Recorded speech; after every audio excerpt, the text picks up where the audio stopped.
Ayan, luto tayo guys ng gatang tuna. Ayan. Ayan, at wag naman sana mag-moist ang aking telepono. Nauusukan siya. Ayan, sarap guys.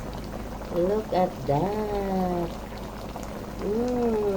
Sarap. Wow.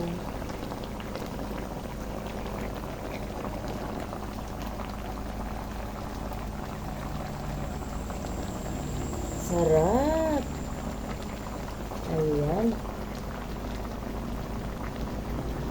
Ang aking pong youngest brother ay pauwi na ng Batangas. So, kaya ako ay nagluluto ng kanyang dadalhin na ulam. Ayan. Para silang mag-anak ay may ulam. So, dinami-damihan ko na guys para how many days na nilang mauulam yan. Oo. So, ako guys, sa gatang tuna, paborito ko ang ulo. Ayan. O, diba? Talagang masarap ang ulo.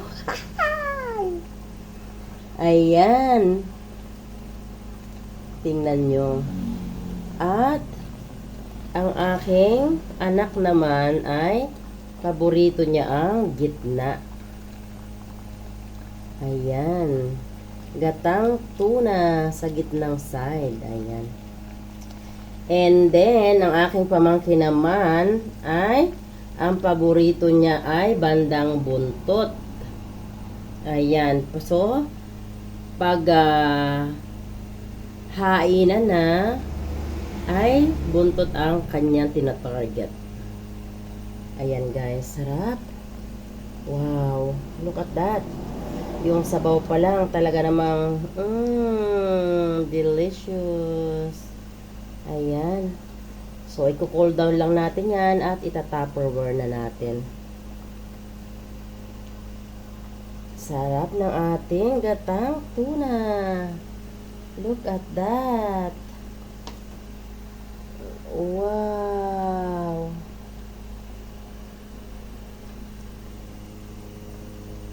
O, diba? Tamang-tama yan sa tag-ulan. Hindi na tumitila ang ulan eh. Sarap. Ayan ang ating potahe na ipadadala sa aking kapatid para iuwi niya sa kanyang family. Ayan.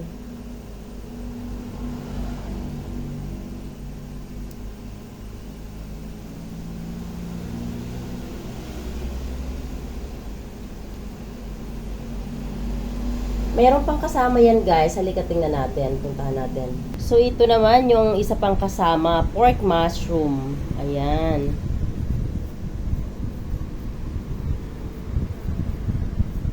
Pork mushroom slice. Nilagyan ko siya ng taro. Kasi yung mga pamangkin ko gusto nila nung mayroong taro. Ako rin gusto ko rin yung may taro. Ayan. Pero yan ay padadala ko lang sa kanila. Delicious. Ayan guys. O, diba? Ako talaga guys, pag yung brother ko nagpupunta dito, malayo kasing bahay nila guys sa Batangas. Oo. So pag ang brother ko nagpupunta dito, so pag uuwi na siya, I make it sure na I have something to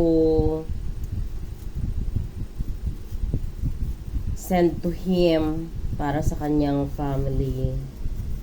Ayan. So, thanks for watching. I love you all. God bless.